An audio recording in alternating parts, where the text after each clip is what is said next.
Assalamualaikum warahmatullahi wabarakatuh. Kami dari kelompok 7 ingin mempresentasikan tentang apa sih pengaruh psikotropika bagi sistem koordinasi. Namun, pertama-tama, saya ingin memperkenalkan anggota-anggota dari kelompok 7. Yang pertama, ketua dari kelompok 7, yaitu Farhan India Astuti, yang akan menjelaskan tentang pengertian nafzah. Golongan nafzah berdasarkan sifat pengaruhnya. Kedua, selanjutnya ada Alifa Nur Hikmah yang akan menjelaskan tentang sikap kepedulian terhadap dampak penyalahgunaan nafsa dan kaitan nafsa dengan IMS, HIV, dan AIDS. Yang ketiga, ada Anissa Salsabila, RM, yang akan menjelaskan tentang jenis-jenis nafsa, pengertian penyalahgunaan nafsa.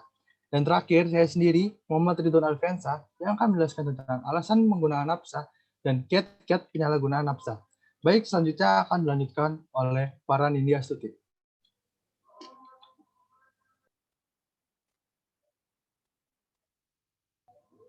Baik, sebelumnya nama saya Farhanida Astuti, saya akan membacakan pengertian nafsa. Nafsa merupakan singkatan dari narkotika, psikotropika, dan zat adiktif yang lainnya, baik zat alami atau sintetis, yang dapat mempengaruhi kondisi kejiwaan atau psikologi seseorang pemakai, baik itu pikiran, perilaku, ataupun perasaan seseorang, di mana efek samping dari penggunaan obat ini adalah kecanduan atau menyebabkan ketergantungan. Narkotika sendiri itu merupakan suatu zat atau obat yang berasal dari tanaman maupun bukan tanaman, baik sintetis maupun semi-sintetis, yang menyebabkan penurunan dan perubahan kesadaran, mengurangi dan menghilangkan rasa nyeri, serta dapat menimbulkan ketergantungan secara fisik maupun psikologi. Untuk psikotropika sendiri itu adalah setiap bahan baik alami ataupun buatan, bukan narkotika, yang berkhasiat psikoaktif, mempunyai pengaruh selektif pada susunan saraf pusat yang menyebabkan perubahan khas pada aktivitas mental dan perilaku.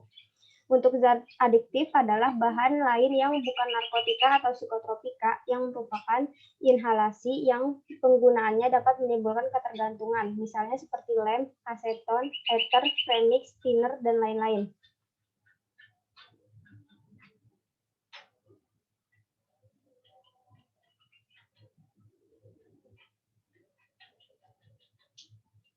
Selanjutnya ada golongan nafsa berdasarkan sifat pengaruhnya. Pertama, ada golongan stimulan.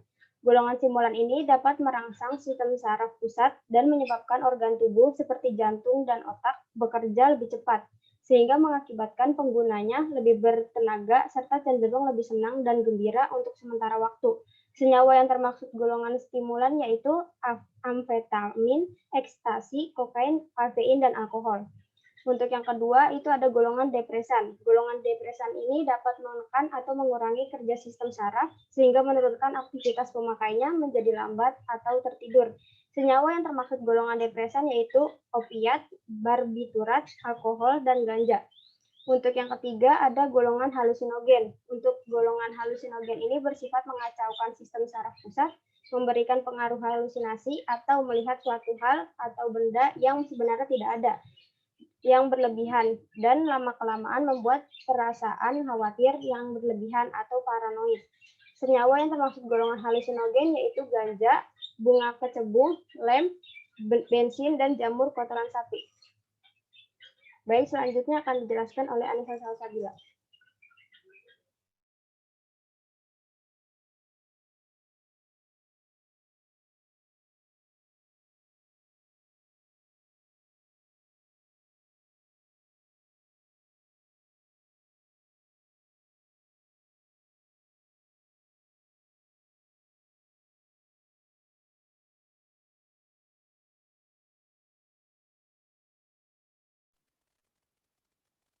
Anissa, kamu masih di mute.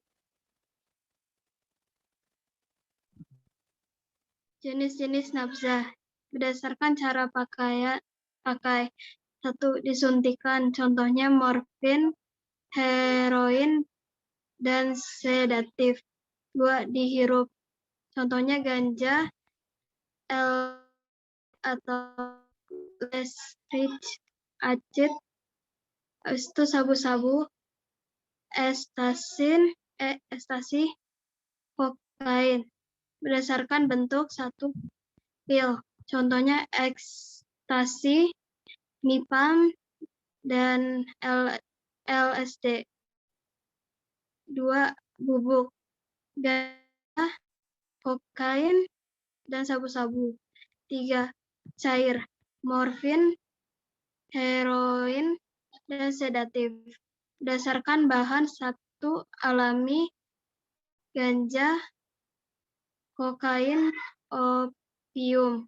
2. Sintesis. Contohnya amfetamin, metadon, sedatif. 3. Semi sensitif, sintesis, heroin, morfin, dan kodein.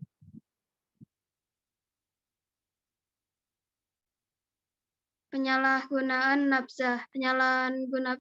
Nafzah atau narkoba adalah suatu pola perilaku di mana seseorang yang memakai obat-obatan ini akan umumnya terjadi karena keinginan tahunya yang tinggi akan obat-obatan ini, sehingga menjadi kebiasaan dan keterusan. Baik, dari banyaknya jenis nafza yang dijelaskan oleh Anissa, saya akan menjelaskan beberapa alasan mengapa nafza bisa digunakan untuk hal positif.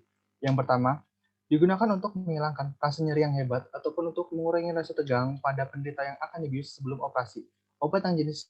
Jenis obat yang biasa digunakan adalah morfin. Kedua, digunakan untuk mengurangi depresi karena batuk. Jenis obat yang biasa digunakan adalah heroin. Digunakan sebagai analgesia bagi penderita rasa nyeri dan untuk terapi pecandu narkoba. Obat yang biasa digunakan adalah metadon. Yang keempat, digunakan untuk menghilangkan rasa nyeri atau rasa sakit. Obat yang biasa digunakan adalah analgesik. Yang kelima, digunakan untuk mengurangi depresi yang ditimbulkan oleh obat penghambat susunan pusat saraf. Obat yang biasa digunakan adalah amfetamin. Yang keenam, digunakan untuk analgesia, efektif untuk terapi batuk dan diare. Obat yang biasa digunakan adalah meperidine. Yang ketujuh, digunakan untuk menghilangkan rasa cemas sebelum operasi. Obat yang biasa digunakan adalah barbituran. Selanjutnya, untuk menghindarkan diri dari penyalahgunaan nafsa, ada beberapa kiat dalam penyalahgunaan nafsa. Yang pertama adalah mempererat diri dengan keimanan dan ketakwaan. Dengan mempererat diri dengan keimanan dan ketakwaan dapat menjadikan pribadi yang pribadi yang paling aman dan tangguh dari bahaya narkoba. Yang kedua adalah membiasakan pola hidup yang sehat. Dengan membiasakan diri berpola hidup sehat sehingga dapat mendorong untuk menjaga penyalahgunaan narkoba. Kegiatan sehari-hari yang teratur dapat menangkal gangguan penyalahgunaan narkoba. Yang ketiga, menolak teman atau siapapun juga yang menawarkan narkoba walaupun hanya sekedar mencoba. Yang terakhir yaitu belajar dengan sungguh-sungguh. Dengan berprestasi akan mempermudah jalan kita mencapai cita-cita masa depan yang gemilang. Jangan biarkan cita-cita yang kita harapkan lepas begitu saja gara-gara narkoba.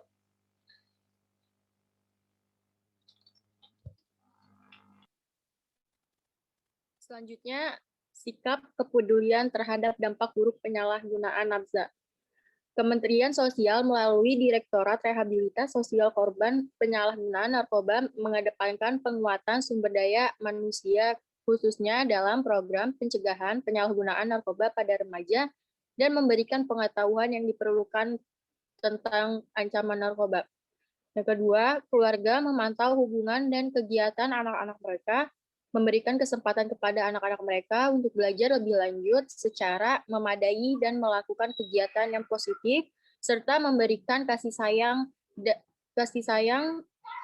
dan perhatian. Yang ketiga, masyarakat harus tanggap terhadap setiap kemungkinan situasi yang memungkinkan penyalahgunaan narkoba terjadi di lingkungan mereka. Dan yang terakhir, pihak sekolah perlu menyiapkan kurikulum atau bahan ajar tentang ancaman narkoba, meningkatkan bimbingan dan konseling dalam menangani risikonya, serta membangun jejaring yang kuat dengan pihak terkait dan berkompeten. Lalu kaitan antara nafza dengan IMS, HIV, dan AIDS. Penggunaan narkoba adalah penyebab utama infeksi HIV.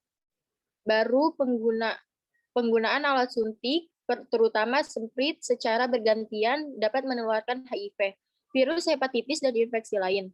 Penggunaan alkohol dan narkoba, walaupun belum sampai pada ketergantungan, dapat meningkatkan kemungkinan dilakukan hubungan seks yang tidak aman dan meningkat risiko infeksi menular seksual.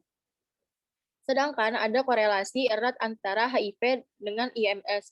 IMS dapat meningkatkan risiko penularan dan penyebaran virus HIV. Sebaliknya, infeksi HIV juga dapat meningkatkan.